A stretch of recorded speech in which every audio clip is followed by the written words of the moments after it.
yang badung atau nakal, seperti apa Bu menanggapinya? Memang kalau kita lihat situasi kekerasan sekarang itu sudah sangat mengerikan. Tapi kalau yang terjadi adalah situasi kekerasan yang sifatnya banyak orang terjadi, bukan hanya pada satu dua orang.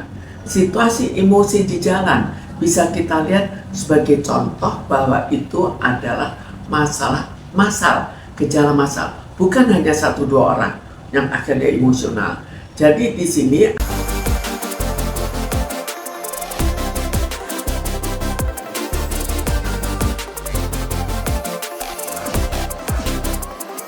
Ibu, kita mau tanya terkait kasus kekerasan terhadap anak yang mana saat ini sangat marak.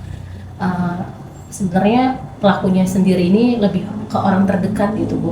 Ini sebenarnya yang salah dari sisi mental psikologis si orang dewasanya kah, atau memang si penyebab utamanya itu memang karena anak-anak yang badung atau nakal, seperti apa Bu menanggapinya? memang kalau kita lihat situasi kekerasan sekarang itu sudah sangat mengerikan. Tapi kalau yang terjadi adalah situasi kekerasan yang sifatnya banyak orang terjadi, bukan hanya pada satu dua orang. Situasi emosi di jalan bisa kita lihat sebagai contoh bahwa itu adalah masalah massal, gejala massal, bukan hanya satu dua orang yang akhirnya emosional.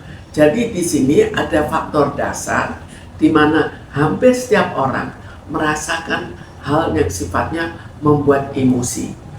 Antara lain apa? Antara lain masalah situasi keuangan.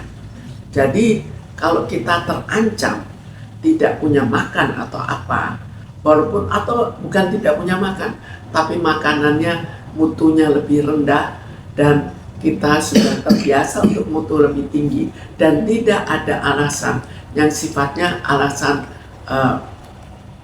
alam, misalnya alasan bencana alam atau apa. Kalau alasannya bencana alam, kita bisa menerima.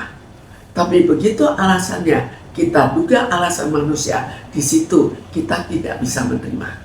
Kenapa kok sampai kita begitu miskin? Kenapa ada orang yang begitu super kaya? Apakah super kayanya wajar atau super kayanya tidak adil? Jadi di sini ada faktor keadilan yang ikut terbawa. Karena itu yang namanya kekesalan melonjak, akhirnya ditambah ketidakadilan, membuat orang terlalu emosional. Dan inilah yang terjadi. Bu, untuk era zaman digitalisasi saat ini sendiri, sebenarnya kan dampaknya plus minus juga nih Bu. Kalau dibilang plus, bahwa pengaruh baik kita tahu informasi dari misalkan TV, gadget ataupun sosial media lainnya. Dan untuk negatifnya sendiri lebih ke meniru apa yang udah disiarkan gitu.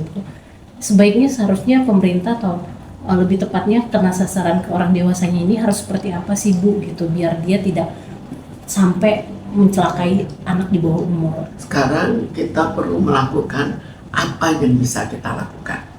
Misalnya, apakah sekarang hukum berjalan sebagaimana mestinya?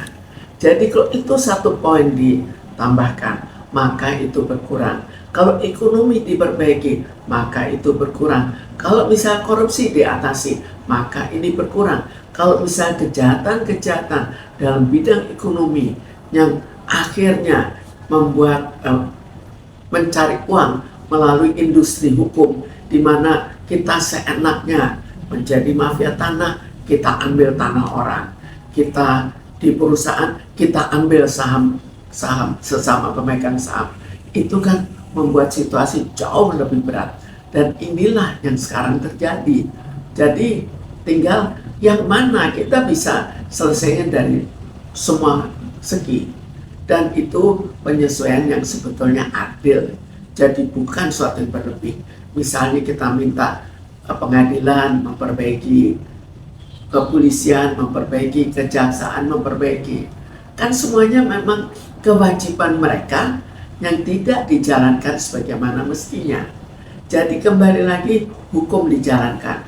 Kemudian ekonomi, bagaimana memperbaiki ekonomi, dan jangan membiarkan orang tambah lama tambah banyak PHK. PHK itu walaupun yang PHK misalnya tidak membuat kekerasan, tapi yang lain kan ikut terbawa. Misalnya dia juga memelihara adiknya, akhirnya adiknya kesel, mudah membuat kekerasan.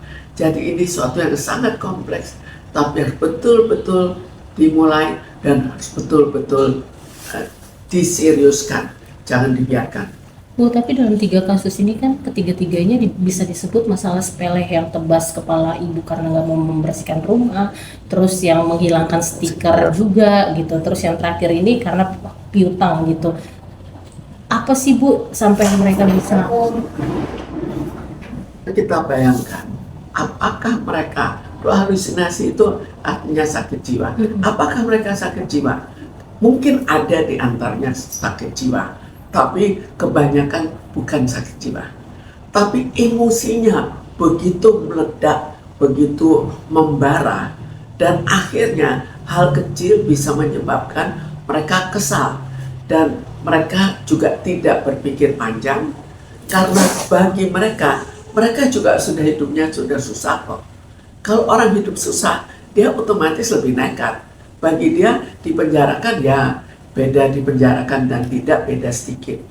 Bagi orang kaya dipenjarakan juga tidak terlalu masalah, karena dipenjarakan dia ya kalau benar ya bahwa dia tidak dipenjarakan kan juga nggak masalah, tinggal bayar, kan dia orang kaya. Jadi akhirnya keseluruhan sebetulnya tidak lagi atau kurang takut pada penjara. Sebagian takut, tapi yang terlalu nekat-nekat itu sudah berpikir untuk tidak takut karena mereka sudah hidup susah.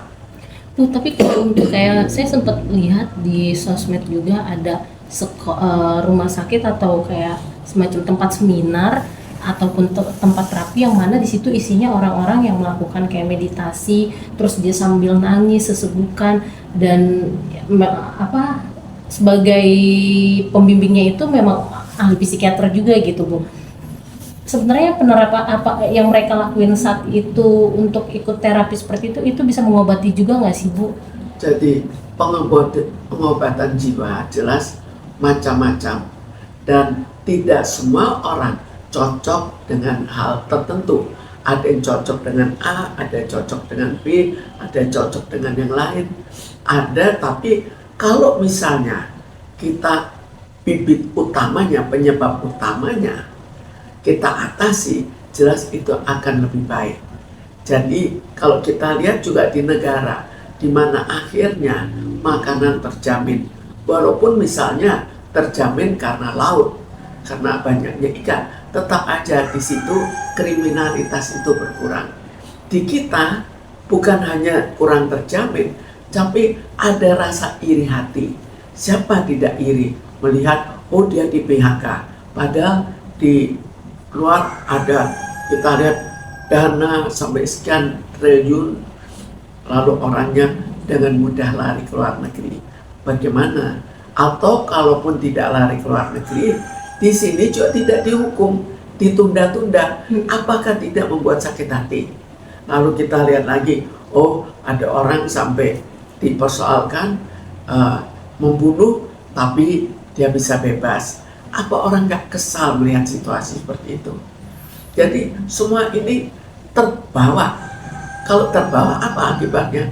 Gampang emosi. Ada masalah kecil ya dia melakukan tindakan yang sangat keras.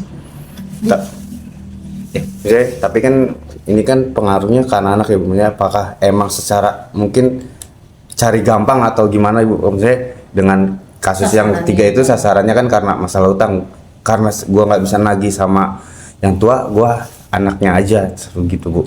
Sekarang jelas kita tujuannya ke orang yang bersalah, tapi karena mereka juga berpikir kemungkinan keberhasilan atau tidak, maka dan kemungkinan apa akan terjadi kalau pelaku yang salah yang dipersoalkan atau yang dipukul atau dianiaya bisa-bisa berbalik ke dirinya. Jadi mereka juga tidak sembarangan berpikir saya kesal, saya ingin menganiaya, tapi ini tidak bisa dianiaya. Saya aniaya anaknya, saya aniaya istrinya atau apa, tapi ada tempat pelampiasan. Bu, tapi dari kasus yang ketiga itu kan yang salah satunya itu ada yang berkelompok ya Bu, 4 orang. Dan 4 orang itu mohon maaf Bu rata-rata di garis kemiskinan. Apakah hampir penyebab, maksudnya yang pendukung untuk membunuh anak-anak itu lebih ke arah yang nekat itu si garis kemiskinan? Sekarang kita harus bayangkan ya, kita kembalikan pada penyebabnya. Siapa yang lebih sengsara? Orang di garis kemiskinan. Kenapa dia sengsara? Apakah dia di PHK atau dia membiayai orang-orang saudara-saudara yang di PHK? Semua itu membuat diri dia merasa kesulitan dalam ekonominya. Karena itu salah satunya adalah jangan sampai terlalu banyak pengangguran.